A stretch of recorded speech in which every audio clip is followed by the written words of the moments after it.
Hello everyone, let us see simple present tense today. In this part we are going to see sentences, negative sentences and questions. अब हमारे दिल में एक सवाल आता है, सिंपल प्रेजेंट टेंस का इस्तेमाल हम कहाँ करते हैं?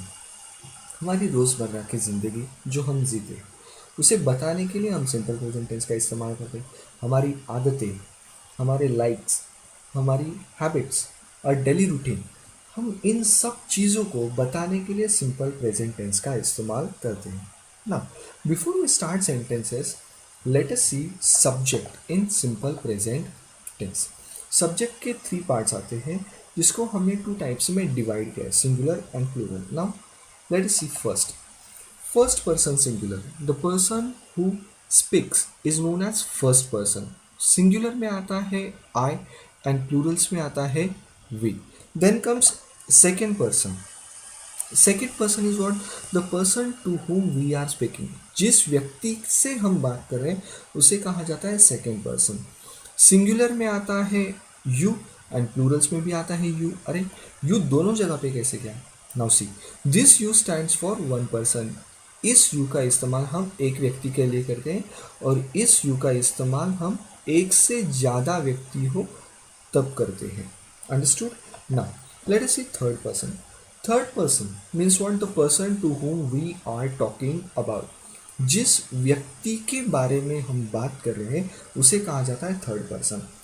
नाउ सिंगुलर में आता है he, she, it and some and plurals में आता है they. Now let us see the formula for simple present tense. Simple present tense का फॉर्मूला है सब्जेक्ट, वर्ब एंड ऑब्जेक्ट। हमने सब्जेक्ट पढ़े, हमारे पास 8 तरह के subject. Then come verbs. Verb means what? Any action word, any type of action word that is known as verb. अब ये एक्शन वर्ड है गो। हमें सिंपल प्रेजेंट टेंस में एक बात याद रखनी है, जब सिंपल प्रेजेंट टेंस का कोई भी सेंटेंस हम बनाने वाले हो, जब हमारा सब्जेक्ट थर्ड पर्सन सिंगुलर हो उस वक्त हम वर्ब के आगे ई एस नहीं तो एस का इस्तेमाल करते हैं। बट इन दोनों में से किसका इस्तेमाल करना है वो डिपेंड करता है कि वर्ब का स्पेलिंग क्या है, उसके ऊपर ये डिपेंड करता है। वर्ब का बेस फॉर्म यूज़ करने वाले हैं और उसके आगे एस नहीं तो ई एस का इस्तेमाल करते हैं and object remains as it is. Now let us see some example for this. For example, I play football, मैं फुटबॉल खेलता हूँ। यू प्ले फुटबॉल, तुम फुटबॉल खेलते हो। वी प्ले फुटबॉल, हम फुटबॉल खेलते हैं। They play football, he plays football, वो फुटबॉल खेलता है। यहाँ पे देखिए, हमने हमारे सेंटेंस की शुरुआत थर्ड पर्सन सिंगुलर से की है, इसलिए हमने वर्ब के तुरंत बाद एस लगा है, क्योंकि ये वर्ब का स्पेलिंग ऐसा है, इसके लिए इसके आगे हमें एस का इस्तेमाल करना है ना।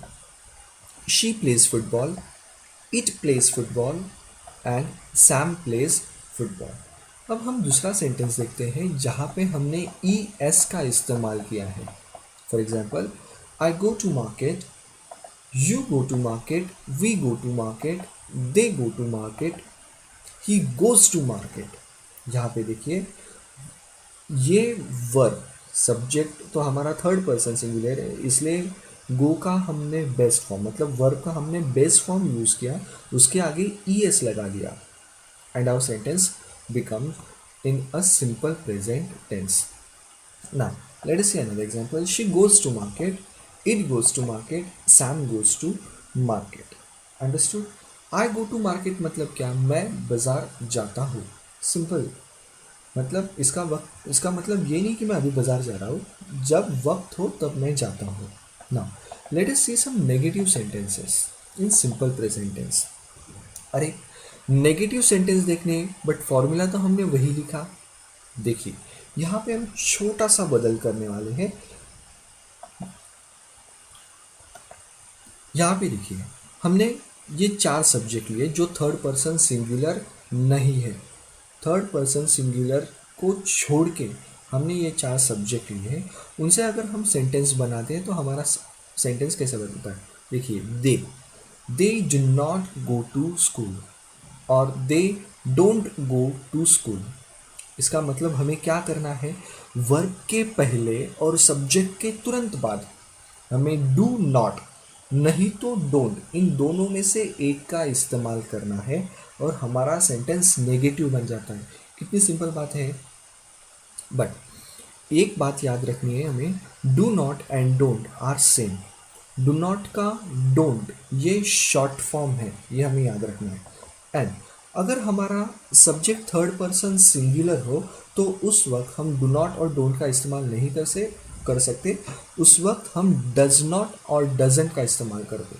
बट सिंपल प्रेजेंट टेंस का फॉर्मूला हमें बताता है, अगर सब्जेक्ट थर्ड पर्सन सिंगुलर हो तो उस वक्त वर्ब के आगे हम ई एस और एस का इस्तेमाल करते हैं। बट यहाँ पे हमने ऑलरेडी दिस डज का इस्तेमाल यूज़ किया है, इसलिए हम ई एस और एस निकाल देंगे क्योंकि हमने डज का इस्तेमाल किया है। ये हमें ध्यान में रखना है ना। Let us see some example for this.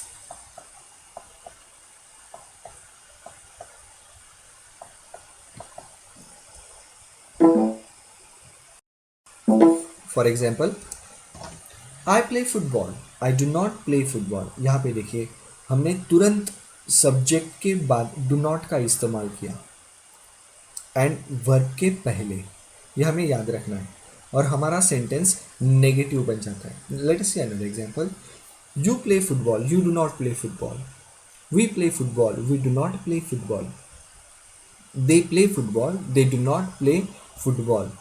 He plays football, he does not play football. यहाँ पे देखिए हमने ही प्लेज फुटबॉल ऐसे इस्तेमाल किया, बट यहाँ पे हमने वर्ब के पहले डज नॉट इस्तेमाल किया, सब्जेक्ट के तुरंत बाद और वर्ब के पहले। इसलिए हमने क्या किया, जो वर्ब को एस लगाया था वो हमने यहाँ पे निकाल दिया। Understood? Now let us see another example. She plays football, she does not play football. It plays football, it does not play football. Sam plays football, Sam does not play football. Understood? Let us see. अरे negative sentence तो हमने देख लिए, फिर से negative sentence क्यों?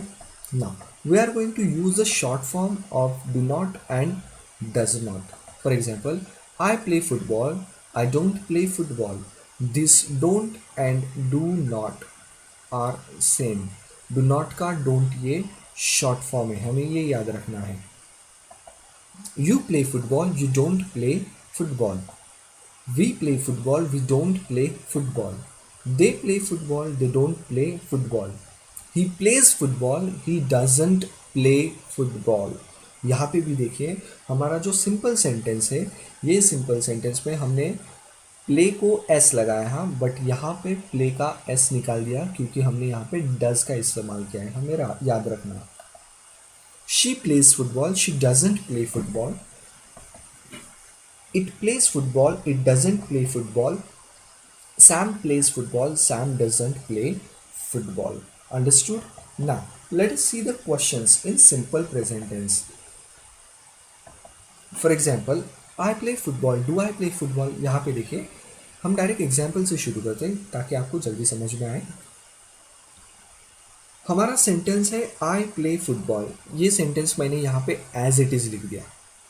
उसके आगे मैंने क्या यूज़ किया है, डू का इस्तेमाल किया। मतलब क्वेश्चन बनाते वक्त सबसे पहले मुझे डू का इस्तेमाल करना है। जब थर्ड पर्सन सिंगुलर ना हो तब की बात कर रहा हूँ मैं। क्वेश्चन बनाते वक्त मुझे डू का इस्तेमाल करना है जब थर्ड पर्सन ना हो, और लास्ट में मुझे क्वेश्चन मार्क देना है। Now see another example for this. You play football, do you play football? We play football. Do we play football? They play football. Do they play football? अब इन चारों का मतलब क्या होता है? I play football, मैं फुटबॉल खेलता हूँ। Do I play football? क्या मैं फुटबॉल खेलता हूँ? जनरली हम ऐसा सवाल खुद को नहीं पूछते, बट फिर भी it's grammatically all right. Now see another example. He plays football, does he play football? देखिए यहाँ पे भी अगर हमारा सेंटेंस थर्ड पर्सन सिंगुलर हो, सिंपल प्रेजेंट टेंस में जब हम उसका क्वेश्चन बनाते हो At that time we use does before subject. Subject के पहले हमें डस का इस्तेमाल करना है. देन वर्ब का जो एस है यहाँ पे, हमने जो एस लिखा है यहाँ का, वो हम यहाँ पे ओमिट कर देने वाले, निकाल देंगे, क्योंकि हमने डस का इस्तेमाल किया. And at the last we add a question mark. Question mark का इस्तेमाल करेंगे और वो सेंटेंस क्वेश्चन बन जाता है. Isn't that simple? See another example. She plays football. Does she play football? It plays football. Does it play football? Sam plays football. Does Sam play football? Thanks for watching. Please subscribe and like the video.